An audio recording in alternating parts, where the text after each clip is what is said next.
അത് എങ്ങനെ അതിന്റെ ഫലം കിട്ടും എന്ന് ആലോചിക്കേണ്ടത്. ചെരുപ്പ് പൊട്ടി എന്ന് സങ്കല്പിക്കുക. സ്കൂളിൽ പോവാണ് ഒരു പെൺകുട്ടി, സ്കൂളിൽ പോവാൻ ചെരുപ്പ് പൊട്ടി, ഒരു സെക്കൻഡ് നടക്കാൻ പറ്റില്ല. പടച്ചോനെ ചെരുപ്പ് പൊട്ടി സഹായിക്കണം എന്ന് പറഞ്ഞു. എന്നിട്ട് ഫോൺ എടുത്ത് ഉപ്പാക്ക് വിളിച്ചു. ഉപ്പ ഫോൺ എടുക്കും, സെക്കൻഡ് കൊണ്ടുപ്പെടുത്തും. നേരെ മറിച്ച് ഫസ്റ്റ് ഓർമ്മ വന്നത് ഉപ്പാനെ. വേഗം ഫോൺ എടുത്തു. ഉപ്പ ബില്ലടിച്ച് 5 ബില്ലായി 6 ബില്ലടിച്ച് ഉപ്പ് എടുക്കുന്നില്ല. പിന്നെ ഉമ്മാക്ക് വിളിച്ചു, ഉമ്മ എടുക്കുന്നില്ല. അവരെന്തോ ഫോൺ വെച്ച് പുറത്തു പോയതാണ്, ഓർമ്മയില്ല. പിന്നെ ജ്യേഷ്ഠനോട്, ജ്യേഷ്ഠൻ എടുക്കുന്നില്ല. ഇതെന്തുകൊണ്ട്? ആദ്യം അങ്ങോട്ട് ചിന്തിച്ചാൽ ഇതായിരിക്കും അവസ്ഥ. ആദ്യം റബ്ബിലേക്ക് ബലമേൽപ്പിച്ചാൽ, ആദ്യം അള്ളാഹുവിനെ ഏൽപ്പിച്ച് പിന്നെ വിളിച്ച് അതിനുള്ള സഹായം അള്ളാഹു എത്തിക്കും. അള്ളാഹു നേരിട്ട് ഇറങ്ങി വന്നിട്ട് ചെരുപ്പ് നന്നിട്ട് പോകുന്നില്ല. അതിനുള്ള സംവിധാനം അള്ളാഹു ഉണ്ടാക്കിത്തരും. അത് ഏതെങ്കിലും ഒരു രീതിയിൽ അള്ളാഹു സംവിധാനം ഉണ്ടാക്കിത്തരും.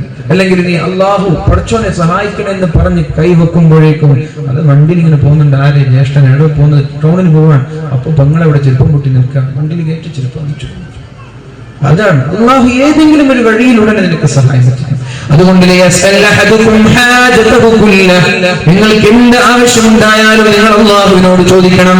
ഏതുവരെ? നിങ്ങളുടെ ചെരുപ്പിന്റെ വാറ് പൊട്ടിപ്പോയാൽ അതുവരെ നിങ്ങൾ അള്ളാഹുവിനോട് ചോദിക്കണമെന്ന് മുഹമ്മദ് റസൂലുള്ളാഹ്. ആദ്യം അള്ളാഹുവിനോട് ചോദിക്കാം. അള്ളാഹു ഒരു പരിഹാരം നിങ്ങൾക്ക് ഉണ്ടാക്കി തരുക തന്നെ ചെയ്യും. ആദ്യം മനുഷ്യന്മാരെ കുറിച്ച് ഓർക്കരുത്, ആദ്യം മറ്റുള്ള സംഘടനകളെ കുറിച്ച് ഓർക്കരുത്, ആദ്യം ഓർക്കേണ്ടത് അള്ളാഹുവിനെയാണ്. പിന്നെ പറഞ്ഞത് തല പോയാലും സത്യം മാത്രമേ പറയാൻ പാടുള്ളൂ.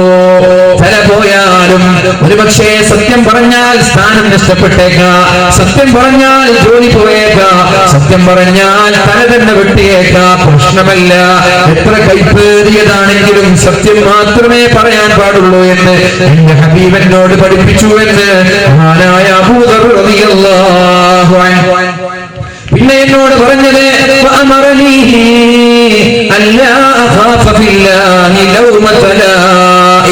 ദീനിന്റെ വിഷയം പറയുമ്പോ അള്ളാഹുവിന്റെ കാര്യങ്ങളിൽ ഒരാളെയും പഠിക്കേണ്ടതില്ല.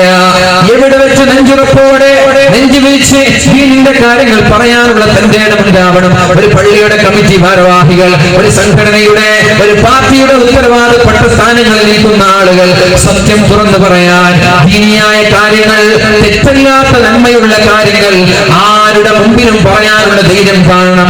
ആര് ആക്ഷേപിച്ചോട്ടെ, ആര് ചീത്ത പറഞ്ഞോട്ടെ, അള്ളാഹുവിന്റെ ദീനിനെതിരായി എന്തെങ്കിലും ഒരു പ്രവർത്തനം കണ്ടാൽ കണ്ണടക്കരുത്, കണ്ണടക്കരുത്.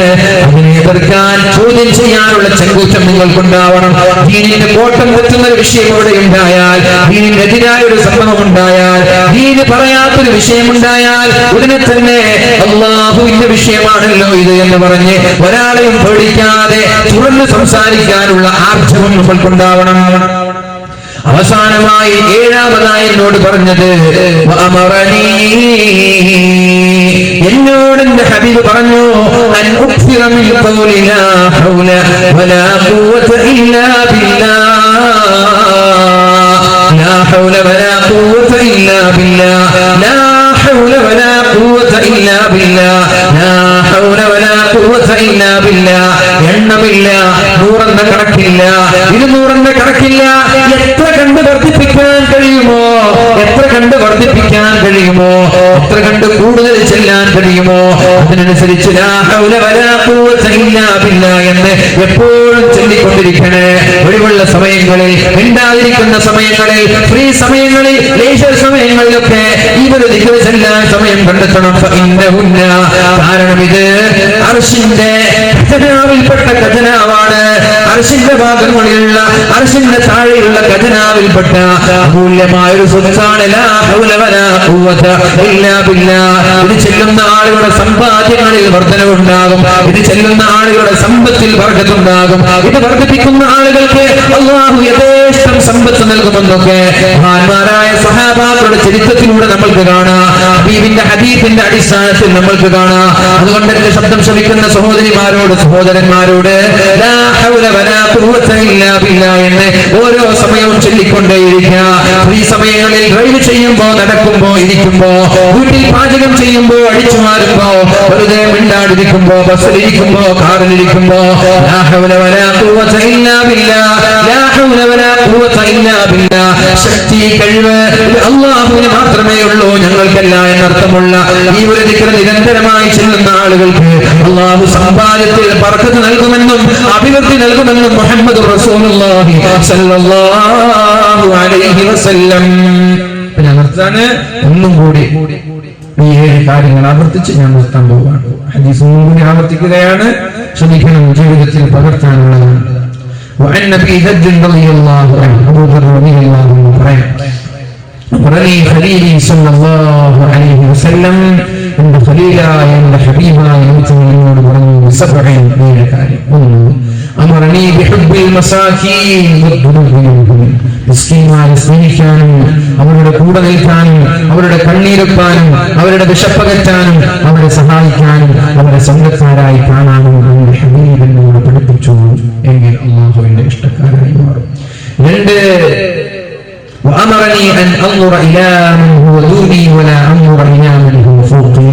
ഒരിക്കലും മുകളിലുള്ളവരെ നോക്കാതെ താഴേക്കിടയിലുള്ളവർ നോക്കിയാൽ എന്റെ ജീവിതത്തിൽ സമാധാനത്തിന് ഉള്ളരിപ്രാവ് സ്വസ്ഥതയും സംതൃപ്തിയും എന്റെ ജീവിതത്തിൽ ഉണ്ടാകും, നിരാശയുണ്ടാവില്ല എന്ന 2ാമത്തെ കാര്യം അല്ലാഹുവിന്റെ ഹബീബ് പഠിപ്പിച്ചു. 3ാമത് വഅമറനി അൻ അസ്ല റഹിമ. കുടുംബബന്ധം ചേർക്കണം. ഇങ്ങോട്ട് ശത്രുത വെച്ചാൽ ചേർക്കണം. ഇങ്ങോട്ട് ശത്രുത വെച്ചാലും എല്ലാ ശത്രുതകളും മറന്ന് സ്നേഹത്തിന്റെ വെള്ളരിപ്രാവുകളായി മാറി സ്നേഹം പരസ്പരം വാരിക്കോരി കൊടുക്കുന്ന ആളുകളായി മാറി കുടുംബക്കാരെ നെഞ്ചിലേറ്റി സ്നേഹിക്കാൻ നിനക്ക് കഴിയണം. എന്നാൽ നിന്റെ ജീവിതത്തിൽ വിശാലതയുണ്ടാകും, നിനക്ക് ആയുസ് ദീർഘായുസ് ലഭിക്കുമെന്നും അല്ലാഹുവിന്റെ ഹബീബ് സല്ലല്ലാഹു അലൈഹി വസല്ലം.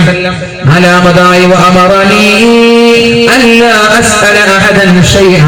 ഒരാളുടെ മുമ്പിലും യാചിക്കരുത്, ചോദിക്കരുത് എന്നോട് പഠിപ്പിച്ചു. 5ാമതായി തല പോയാലും ചങ്ക് പോയാലും നീ സത്യം മാത്രമേ പറയാൻ പാടുള്ളൂ, കളവ് പറയരുത്. ഉസ്താദിന്റെ മുമ്പിൽ, അധ്യാപകന്റെ മുമ്പിൽ, പോലീസുകാരന്റെ മുമ്പിൽ, ന്യായാധിപന്റെ മുമ്പിൽ, മാതാപിതാക്കളുടെ മുമ്പിൽ, എവിടെ വെച്ചാണെങ്കിലും നിനക്ക് അടികൊണ്ടേക്കാം, ശിക്ഷിക്കപ്പെട്ടേക്കാം.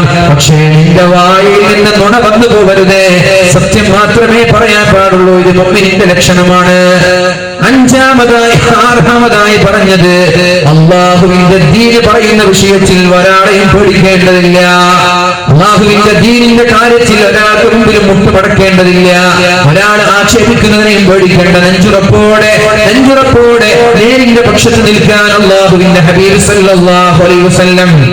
7ാമതായി പറഞ്ഞത് ലാ ഹൗല വലാ ഖുവത ഇല്ലാ ബില്ലാഹി എന്നുള്ള ഒരു ജീവിതത്തിൽ നിങ്ങൾ വർദ്ധിപ്പിക്കണേ, അത് നിങ്ങളുടെ സമ്പത്തിൽ അഭിവൃദ്ധി ഉണ്ടാക്കുമെന്ന് മുഹമ്മദ് റസൂലുള്ളാഹി സല്ലല്ലാഹു അലൈഹി വസല്ലം.